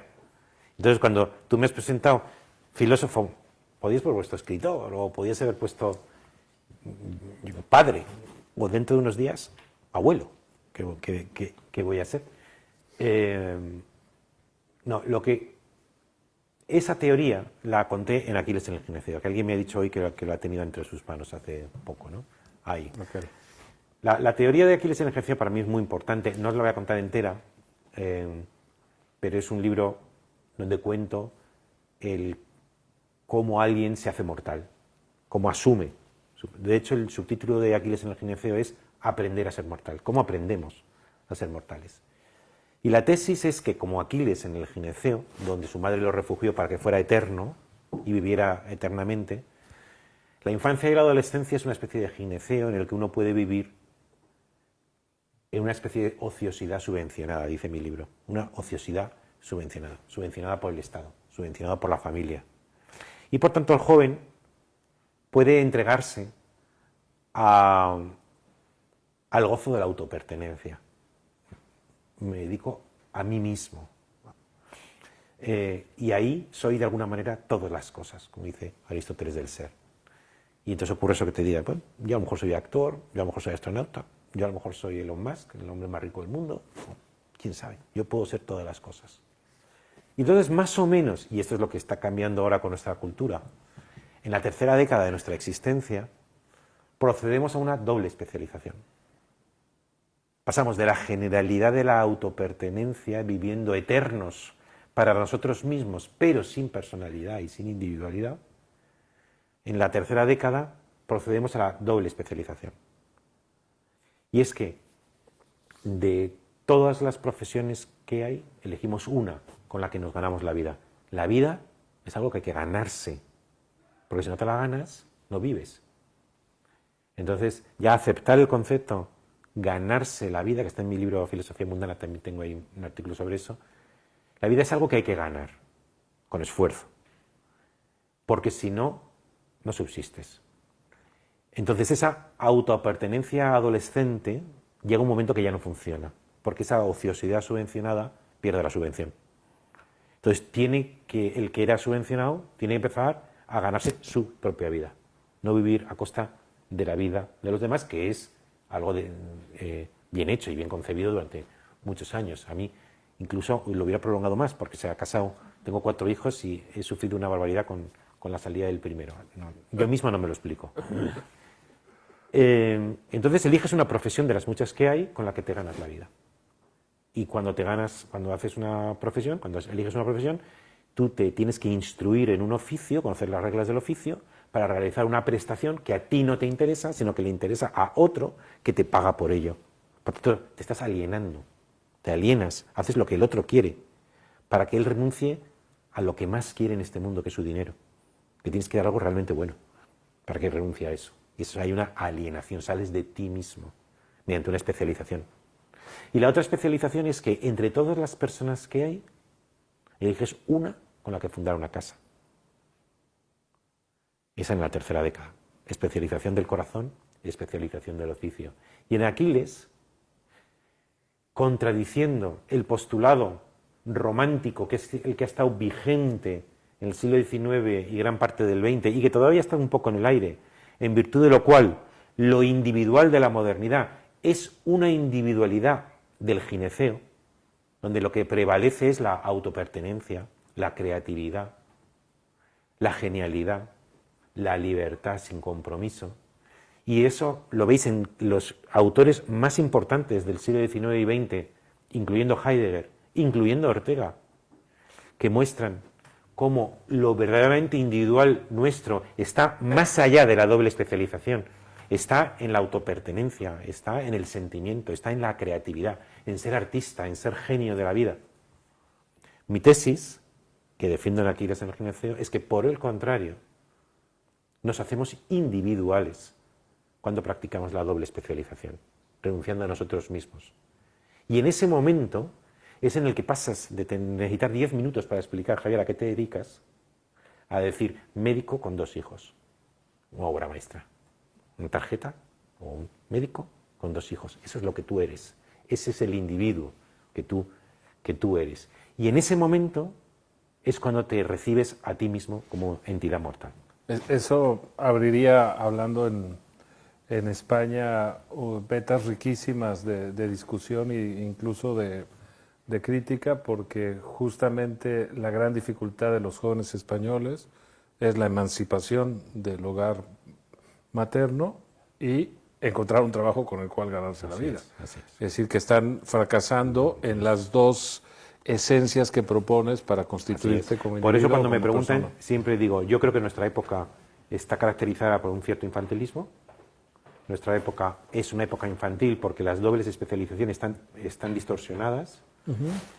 Y aunque yo siempre digo, la gente es infantil, pero se lo puede permitir. Se lo puede permitir porque por primera vez en la historia la gente va a tener una esperanza de vida de 100 años. Claro. Por tanto, la ansiedad que teníamos por la doble especialización... Puedes alargarla en cierto sentido, ¿no? opinión. Tenía dos preguntas más y quería cerrar con la geopolítica, por eso lo podemos olvidar en última instancia, ¿no? Una pregunta es la defensa que haces de la fuerza de la costumbre, Sí. que me pareció muy atractiva y seductora. ¿Por qué te parece importante la costumbre? ¿Cuál es la diferencia entre costumbre y buena costumbre? Sí. También da el clima de una sociedad, incluso de un país, que sigan y respeten ciertas costumbres. ¿Cuál es la idea que está detrás de esto? Hay una primera idea ontológica y hay una idea que simplemente es la observación que por algún motivo, o sea, yo sí creo que conozco la causa, pero que nos ha cerrado los ojos ante una evidencia, que es la importancia de las costumbres también en el ámbito político. En el ámbito ontológico, creo que os voy a convencer si os digo que la costumbre es el remedio que ha creado el hombre para combatir su vida breve. Es decir, nosotros tenemos una vida breve. Somos, además en Aquiles lo pongo a veces, es el ser de breve vida, lo pongo con guiones. Somos seres de breve vida. Y claro, si somos seres de breve vida, no podemos inventar el mundo todas las mañanas. Y el remedio que hemos encontrado para no tener que inventar el mundo todas las mañanas es confiar el 99% de nuestras decisiones a la costumbre. A la costumbre de a qué hora te levantas y qué haces cuando te levantas. Y luego cogemos el coche y vamos todos por la derecha y luego saludamos de una manera y luego todo está. En un 95% de nuestra vida se sostiene sobre un lecho afortunado de costumbres, ¿sí? Yo te saludo como es de costumbre y tú vistes como es costumbre y yo hablo como es costumbre hablar. De hecho hay una gran costumbre que es el lenguaje, que yo no he inventado, que tomo ese resultado de esa costumbre colectiva que es el lenguaje para hablar con vosotros. Y justamente, que es lo que quiero decir y lo que me gusta destacar, es que precisamente porque existe costumbres al que confiamos el 95% de nuestras decisiones diarias, precisamente por eso, gracias a las costumbres, podemos ser creativos.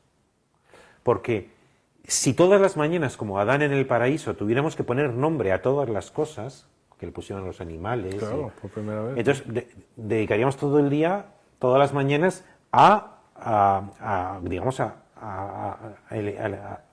decisiones preliminares. En cambio, si confiamos a la costumbre, cómo nos vestimos, cómo nos comportamos, cómo nos desplazamos, cómo saludamos, cómo trabajamos, se ahorra una inmensidad de tiempo para poder ser creativos. No, es que en este momento se me está ocurriendo una idea. ¿Pero por qué? Pues porque yo he visto cómo es de costumbre, hablo como es costumbre, me comporto como es de costumbre, etc. Y luego, cuando del ámbito ontológico, la costumbre como remedio de nuestra mortalidad, lo pasamos al ámbito político, para mí es un asombro que la costumbre no haya sido objeto de estudio en la teoría política contemporánea. No lo es. Vivimos en una modernidad que desde Max Weber se asocia al imperio de lo burocrático, legislativo, dominativo. Y la costumbre, que son costumbres no escritas, parece como que no tuviera fuerza. Lo único que importa es el Estado de Derecho y la ley. Ya, pero ¿y si la ley no estuviera respaldada por una costumbre, la costumbre de su cumplimiento? Imaginaos que todas las personas no cumplen la ley por costumbre. ¿Para qué sirve? Hay un regeneracionista que se llama Joaquín Costa que definió la ley como propuesta de costumbre, que me parece una buena definición. Todo el Estado, todo el orden constitucional descansa sobre un cumplimiento diario de la ley y de las buenas costumbres que no está definido. Entonces, precisamente cuando hay un delito o cuando hay una infracción, llama la atención, pero somos casi 50 millones de españoles y estamos todo el rato actuando conforme a las buenas costumbres. Y sin las buenas costumbres, las leyes no existen. A veces lo argumento de la siguiente manera. Vamos a un estado fallido de estos que a veces se comentan, que tienen nombres desconocidos de África, que está dominado por un tirano y que prácticamente ha establecido un régimen feudal y que viven en tiempos premodernos. Si todo se basara en la ley, ese estado autoritario solo necesitaría una cosa para convertirse en un estado a la vanguardia del progreso, que es una fotocopiadora. Fotocopias las leyes de un estado, de una democracia avanzada, entra en vigor y ya está. Si eso es lo único que cuenta, pero ya se ve que si esto no está basado en algo tan indefinible, tan costoso, tan movilizador como son buenas costumbres, la ley no sirve para nada. Y que cambia, pero lentamente, que tiene otro ritmo y que da una coherencia hacia el pasado también, ¿no? Y también a mi teoría, porque si mi teoría es la teoría de la ejemplaridad, y la ejemplaridad es, lo digo, una especie de valor carismático que tienen los determinados individuos, que los tenemos todos en realidad, y es que en ocasiones tenemos comportamientos que alumbran una especie como de modelo que nos seduce. Ahí describo las 4 condiciones de qué es un ideal. Lo único que verdaderamente transforma la realidad es el comportamiento carismático de hombres y mujeres. El buen ejemplo. El ¿no? buen ejemplo. Pero el buen ejemplo es individual. Entonces, ¿cómo se generaliza y cómo se socializa el buen ejemplo? A través de las costumbres. Max Weber, que hizo una famosísima... ¿No es eso la religión, por ejemplo? Bueno, la religión puede ser muchas cosas. La generalización de un ejemplo carismático. O sea, la religión... O sea, primero, hay muchas clases de religión. No, bueno, por supuesto, sí. Sí, pero la religión, en la medida en que pretende ser una religión evangélica, apostólica y expansiva, es así. Y de hecho uno coge los Hechos de los Apóstoles y hay un pasaje muy famoso en que vivían de una manera ejemplar. Lo compartían todo, en gente de paz, y eso probablemente fue un estallido carismático que luego generó, se extendió una costumbre. Pero vamos, el superejemplo es el Galileo, y el superejemplo es que tuvo una muerte también escandalosamente indigna, pues produjo un estallido que produjo como consecuencia la religión cristiana. Pero en general, más allá ahora del tema religioso, Max Weber hablaba de que el carisma se rutiniza, lo llama, que es la costumbre, y luego en ocasiones eso se convierte en ley. La ley viene lo último. Y a mí lo que me interesaba, yo tengo que corregir a Max Weber en 2 cosas, que es que considera el carisma y la costumbre como premoderna. Y en cambio defiendo intensamente que el carisma individual y su generalización en costumbre no es que sea moderno, es que es intrínsecamente... Es ontológico. Es ontológicamente pertenece a la estructura humana y también a la modernidad. Entonces, la costumbre a mí me viene muy bien en una teoría de la ejemplaridad como instrumento de la generalización del ejemplo individual. Claro. Te iba a preguntar del valor del ejemplo, pero creo que lo has abordado. Y creo que vamos relativamente cortos de tiempo. A las 9 tenemos a lo mejor hay alguna pregunta, desalojar el público. Primero, creo que se merece Javier su aplauso. Eso sí, ¿no? Por favor. Se lo ha ganado. Muchas gracias. Créanme que mi guión era mucho más largo, pero es una delicia escucharte, y tiene una gran ventaja lo que dices, y es que no importa en qué punto lo agarres, todo acaba conectándose, ¿no? Entonces, en realidad hicimos un recorrido mucho más amplio por tu pensamiento de lo que parecía mi primera aproximación, así que muchísimas gracias. Vamos a abrir un pequeño espacio de preguntas del público para Javier. ¿Alguien se anima? Si alguien se anima, están sus libros a la venta. Gracias a la generosidad de Raquel, también me permitió poner a la venta los libros de Ladera Norte, libros de ensayo y libros de divulgación histórica. Si se animan a comprar alguno, nos ayudarán mucho, una pequeña editorial independiente. Y si no, por supuesto, no sientan culpa, ¿no?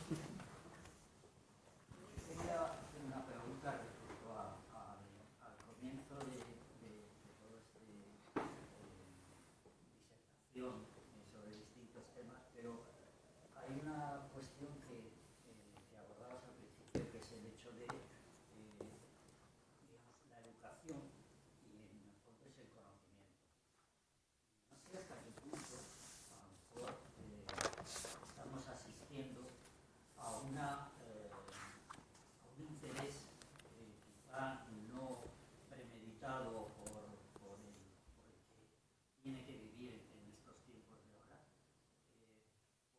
por el conocimiento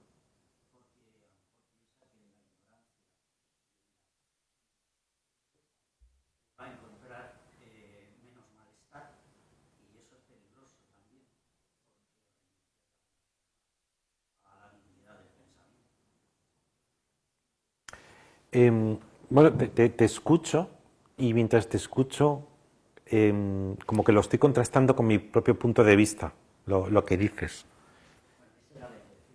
Claro, no, sí. O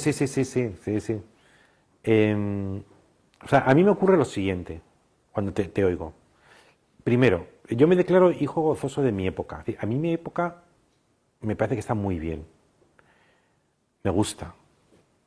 Esto no quiere decir que ignore tantas cosas como a veces nos hace sufrir o nos desanima. No, pero en general procuro adaptarme a la época en la que vivo, y es que yo me siento bien con ella. Entonces cualquier crítica que pudiera entenderse como una desvalorización o un desdén hacia nuestra época, para empezar me cuesta. Esto no significa que te recrees en el mundo actual, que no veas los problemas, que no sea perfectible, que no hayamos perdido muchas cosas. Eso, si tuviéramos un rato, contaría cuáles, en mi opinión, hemos perdido y cuáles cambios estamos ganando. Luego me ocurre otra cosa, y es a mí me pasa un poco lo que insinúa Ricardo. A mí me pasa que yo tengo una visión de las cosas, y en esa visión, cuando me hacen preguntas, y digo, preguntadme lo que queráis, porque a lo mejor lo que os respondo es una idiotez para vosotros, pero es que lo veo todo como un punto dentro de un mapa. Y cuando tú hablas, con esa enunciación que has hecho, a mí es evidente que hay hoy mucha más información, que conocimiento, que la gente está en las redes, que estamos abrumados por todo eso es cierto. Pero es que yo tengo tan claro que los hombres y las mujeres tenemos un enigma, que somos un enigma para nosotros mismos, porque ¿cómo es posible que vivamos y envejecemos y a lo mejor un día muramos? Y que hay un enigma allí que es incitante, profundo, nuestro, y que todo hombre y toda mujer que vive con los ojos abiertos y con una conciencia vigilante no puede dejar de preguntarse sobre eso a la larga. Tengo la tesis, que está también en ese libro, y que la voy a defender ahora en un librito que voy a titular Introducción a la Filosofía. Tengo una tesis muy enérgica de que todos los hombres y todas las mujeres son nativamente filósofos. No es que haya unos señores que hayan nacido filósofos, no. Es imposible vivir sin interpretar tu propia vivencia. Es objetivamente imposible. No puedo vivir sin interpretar. Eso lo dicen los estudiosos. Yo tengo este vaso delante y no tengo este vaso. Lo tengo aquí y yo lo interpreto de una manera. Si estuviera aquí un señor del siglo XVI, lo interpreta de otra. Vivimos interpretando. Y esa interpretación es filosófica. Pero es que además tenemos entre manos algo muy gordo, que es cómo podemos tener dignidad y estar destinados al cadáver. ¿Cómo me va a ocurrir eso a mí? ¿Qué significa para mí envejecer? Entonces, si vives el tiempo suficiente y tienes la conciencia mínimamente despierta, te vas a convertir en filósofo siempre. Habrás leído poco, mucho, estarás engolfado con Instagram, hoy la atención está destruida, lo que quieras, pero eres filósofo. Entonces, conocimiento, información, me da igual. Lo que vas a tener tarde o temprano es que enfrentarte con el enigma de tu propia existencia. Por tanto, vas a tener que desarrollar una filosofía. Y lo otro, hasta cierto punto, me importa menos. Hay también ahora una beatería de la cultura que a mí me molesta mucho. Una beatería de que hay que leer. Solo hay que leer los libros de esta editorial. Pero fuera de esa editorial... No, por Dios, no. No sé por qué hay tanta insistencia en lo importante que es leer. ¿Pero por qué? Si hasta hace nada el 90% de la población estaba ni alfabetizada. ¿Y qué pasa con los libros? Los hará buenos, regulares, o la inmensa mayoría, malísimos. Entonces, a mí, por eso, cuando historiadores recientes que han investigado, sabéis, en los últimos 30 o 40 años se ha investigado mucho cuáles eran las bibliotecas de los grandes hombres. Resulta que Montaigne, un sabio, tenía 100 libros. Y luego, mi ejemplo favorito, es decir, el que se considera el poeta más grande por lo menos en el ámbito de la epopeya, que era Homero, era ciego, no había leído ni uno. Entonces, el único libro que realmente importa es el libro de la vida. Y eso te lo dice una persona que ha leído hasta la enfermedad, ¿eh? Pero he vivido con tensión. Yo tenía una relación tensionada con los mismos libros que leía, porque tenía clarísimo que el único libro que me importaba era el de mi propia vida. Entonces, bueno, y el de los demás. Porque es verdad que cuando filosofo, cuando razono, incluso en mi propia vivencia, hago mía una cita de Malraux que a mí me gusta, que dice, si solamente a mí me importa, no me importa ni a mí. En el sentido de que solamente indago aquellas cosas que siendo mías, son de todos. Bueno, todo esto para decir que conocimiento, información, lectura, estudio, todo esto está al servicio de lo más importante que es el libro de la vida. Interesante.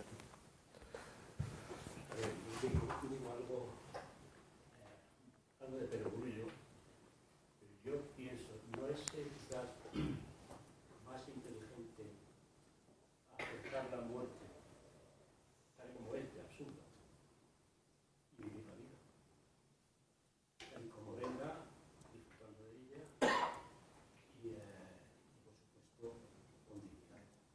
Pero eso es mi tesis, es que yo coincido con eso. Coincido enteramente con eso. Enteramente con eso. Y si me permitís un comentario de última hora, que es casi una especie de exabrupto, yo me pregunto, ¿cómo me gustaría a mí morir? Porque yo tengo un artículo que se titula Peso Ideal. A lo mejor alguien lo ha leído. Yo tenía una sección en el cultural y ahora lo voy a reunir en un libro que se llama Fuera de carta. Entonces ahí argumento con que al final del día estamos cansados, al final de la vida estamos cansados. Lo verdaderamente importante es cómo y con quién te quieres cansar. Y es un arte, es una ética, ¿no? Yo con quién me quiero cansar. Y con ese argumento yo escribí una comedia que se llama Quiero cansarme contigo, que sacaba justamente esa idea. Y a la vuelta de verano,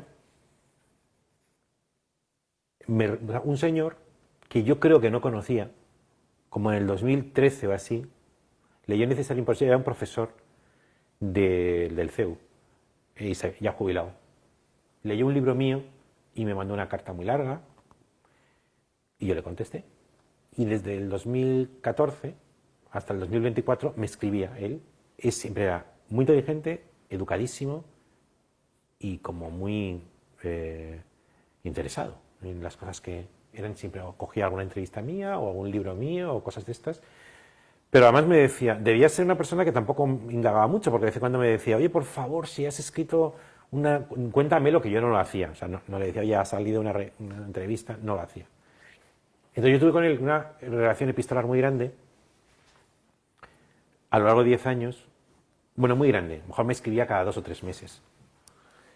Y a la vuelta de verano me escribe su mujer para decirme, oye, te escribo para decirte que Julián se ha muerto. Me quedé, me conmocionó. Y me contó algunos detalles y yo ya le contesté a su mujer, que además su mujer, él era creyente, ella es agnóstica y alguna vez me habían hablado de sus propias conversaciones y además su mujer, que se leyó Universal Concreto, sumándose su marido, también me escribió un email, o sea, con un adjunto largamente sobre sus impresiones de mi libro. O sea, que yo con ella ya había tenido un mínimo de relación. Entonces le pregunté, oye, pero cuéntame cómo se murió Julián, porque me has impresionado muchísimo. Y entonces dijo una cosa que yo creo que ya no le dio ni importancia, pero es que para mí ha sido muy importante.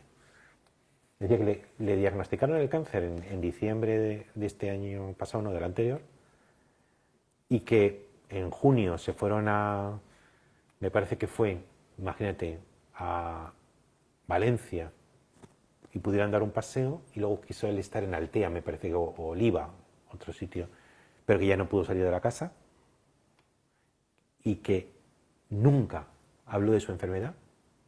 Nunca. Y que poco antes de morir le dijo a su mujer que la quería mucho y que algún día esperaría encontrarse. Y pensé, a mí me encantaría ofrecer como último tributo a mis hijos y ojalá a mis nietos una humanización de la muerte como esa. Al final, Ricardo lo ha mencionado, pero luego no nos ha dado tiempo. La idea de la imagen de tu vida. Hombres y mujeres, ¿qué somos si no digo en algún sitio? La lenta gestación de un ejemplo póstumo. Somos la lenta gestación de un ejemplo póstumo que entregamos a quienes nos sobreviven. Y qué cosa más hermosa que vivir pensando que algún día ofrecerás a quien te sobreviven la imagen de una vida digna y bella. Y dentro de esa vida digna y bella, la de quitarle a la muerte el aguijón, porque la has vivido de manera humana, como Julián. A mí eso me pareció un ejemplo supremo. Cartas a Julián, ahí tienes un libro. Sí. La última, aprovechémosla. Bueno, si hacemos dos breves y con él terminamos, ¿no? También. Malestar geopolítico. Un minuto que nos puedas dedicar, porque lo enlazo con tu idea de la vulgaridad y un respeto que defiendes en la vida pública, ¿no? Sí. Y cómo, efectivamente, estamos viendo, yo al menos tengo esa percepción, cosas que nunca pensábamos que íbamos a ver. Por ejemplo, un presidente del gobierno dirigiéndose en términos terribles hacia otro presidente de gobierno de otro país. Y no solamente eso, sino una cantidad de seguidores que justifican ese tipo de comportamientos. Sí. Con lo cual yo llego a pensar, bueno, adolecemos ahora de una epidemia de corazones poco educados. Sí. No podemos morir de éxito. No sí. nos puede ocurrir que ese bienestar que decimos, ese somos los mejores, acabe llevándonos a morir de éxito. ¿Cómo lo ves tú? ¿Te parece que hagamos la siguiente pregunta y contestamos dos? Aunque esa es buenísima. Buenísima, y... sí. Sí, a mí hace un poco de relación con lo que comentaba compañera, porque en ese morir de éxito, yo te quería preguntar, por lo que habías comentado antes, de la visión que había de el mundo era, como lo has dicho... Somos los mejores. No, un mundo como uno verdadero y bello. Ah, sí. Y que ahora tenemos la visión de la dignidad. Entonces, yo como tú has dicho la dignidad lo entiendo como virtud, pero parece que es muy fácil confundirlo con el ego, irse enseguida con esa dignidad hacia un lado más egoico, que con el punto de vista del mundo es uno verdadero y bello, que te saca más de tu individualidad, te lleva a una colectividad y que es un camino más fácil de seguir hacia una dirección correcta. Que ¿cómo ves tú esa dicotomía y esa facilidad de irte en tu dignidad barra virtud hacia un lado y un punto más egoico? Pero no, empecemos por aquí. Sí, pero que no quiero que se me olvide lo que también te tengo preparado para contestarte a ti. Sí. Vamos a ver, a mí me gustaría responderte con... Es que tú lo has mencionado, corazón educado. Yo lo fío todo el futuro de la democracia a una educación sentimental del corazón. Entonces yo os hago una pregunta y a ver qué me respondéis. Decidme una razón que demuestre que los hombres y las mujeres son iguales. A ver, demostrádmelo. Porque... Voy a eso. Pero es que voy a eso. A alturas de la vida me gusta mucho porque tiene que ver con mi argumento. Tiene que ver con mi argumento. A estas alturas de la vida es mi contestación. Mi contestación es que durante milenios los ingenios mayores y más profundos aceptaban como un hecho natural, como una evidencia, que los hombres y las mujeres eran desiguales. Y hoy, en cambio, a la altura de nuestra vida, se nos ha hecho evidente, por tanto, no es susceptible de discusión, que son iguales. Por tanto, el mundo entero está en un hilo dependiente de las evidencias sentimentales. Hoy, quien lo niegue es un imbécil. ¿Por qué? Porque la evidencia para todo el mundo no susceptible de demostración racional, la evidencia se ha impuesto. ¿Qué es una evidencia? Una educación del corazón. Te da asco quien niegue eso. ¿Te parece mal? ¿Te parece idiota? ¿Te parece antiguo? ¿Te parece que no? En consecuencia, el refinamiento más grande que existe es siempre la gestión de las evidencias colectivas. Pero es que además, en época autocrática, los que gestionaban el poder se podían conformar con que los subordinados obedecieran. Pero en una época democrática en que nos obedecemos a nosotros mismos, todo depende de esos ciudadanos que eligen a sus representantes, que piensan y sobre todo, que sienten cuáles son sus evidencias. En consecuencia, en la época democrática, todo, absolutamente todo, pende de la educación del corazón del ciudadano. Entonces, o sea, vamos a ver, ¿tú dirías que Aristóteles era tonto? O sea, ¿tenía cabeza o no tenía cabeza? Pues te invito a que leas lo que dice sobre las mujeres. Bueno, pues eso.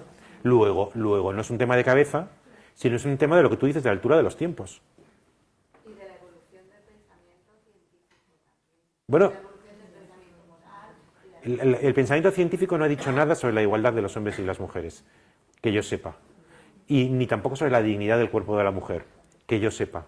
Es más bien un aprendizaje colectivo que va gestionando, como antes decía, las evidencias. Entonces, mi tesis, que yo desarrollé en mi libro, que en Universal Concreto y también en Ejemplaría Pública, es que vivimos en una época de la vulgaridad como estado de nuestra cultura. Y diréis, ¿la vulgaridad en sentido aristocrático? No, yo pienso que la vulgaridad es positiva. Pienso que la vulgaridad es la expresión momentánea de la igualdad en esta época y que será sustituido algún día por otro tipo de igualdad que a mí me parece que es superior, que yo le llamo en mis libros mayoría selecta. No minoría, sino mayoría selecta. La vulgaridad es mayoría, no selecta, pero mayoría. Mientras que la cultura premoderna y parte de la moderna es una cultura de minorías. La moderna, a partir de la Guerra Mundial, es una cultura de mayorías, por actuación del principio democrático. Pero el primer momento de la mayoría ha sido un momento de vulgaridad. Exacerbado hoy, como decía la pregunta, ¿no? Y esa es la respuesta de vivimos en una época de vulgaridad rampante. Lo que no había ocurrido nunca antes, creo yo, es que la vulgaridad haya llegado tan alto. Y luego estaba lo otro. Es decir, que nos tenemos que ir porque cierran esto. Porque además tienes que firmar Sí. y quiero que compren tus libros. Pues no, César, y los míos. No, eso sí. O sea, yo no entiendo la vulgaridad. O sea, la dignidad puede entenderse ontológicamente o pragmáticamente. Ontológicamente no tiene que ver con la virtud. Es decir, uno tiene dignidad aunque no tenga virtud. Hitler tiene dignidad. Y otra cosa es que luego tú tengas o no un comportamiento a la altura de tu dignidad ontológica. Eso es la dignidad pragmática. El mundo del cosmológico, del bueno, uno, bello, verdadero, es presubjetivo. Y creo que nadie sustituiría su subjetividad, aunque sea dolorosa, por una época supersubjetiva. Preferimos, digo yo en algún sitio, prefiero ser desgraciado a mi manera que dichoso a una manera impersonal. Porque me tomo drogas, porque me robotizo, porque estoy en un estado alienado. Yo prefiero ser desgraciado a mi manera a ser dichoso a una manera despersonalizada. Y luego, lo que tú dices de una dignidad que un poco haces lo que quieres, para mí sería un estado anterior a la doble especialización, porque es justamente la doble especialización que es dura, porque entre todas las personas tienes que escoger una, entre todos los oficios tienes que escoger uno, y en ambos casos, producción y reproducción, te legitimas gran parte por los frutos que realizas, y eso tiene un elemento de alienación. Esa te exige normalmente, sí, una dignidad pragmática, pero que es una dignidad dura, no tiene nada que ver con la dignidad complaciente que había entendido en la que habías esbozado antes. Gracias, Javier. Ha sido un placer enorme.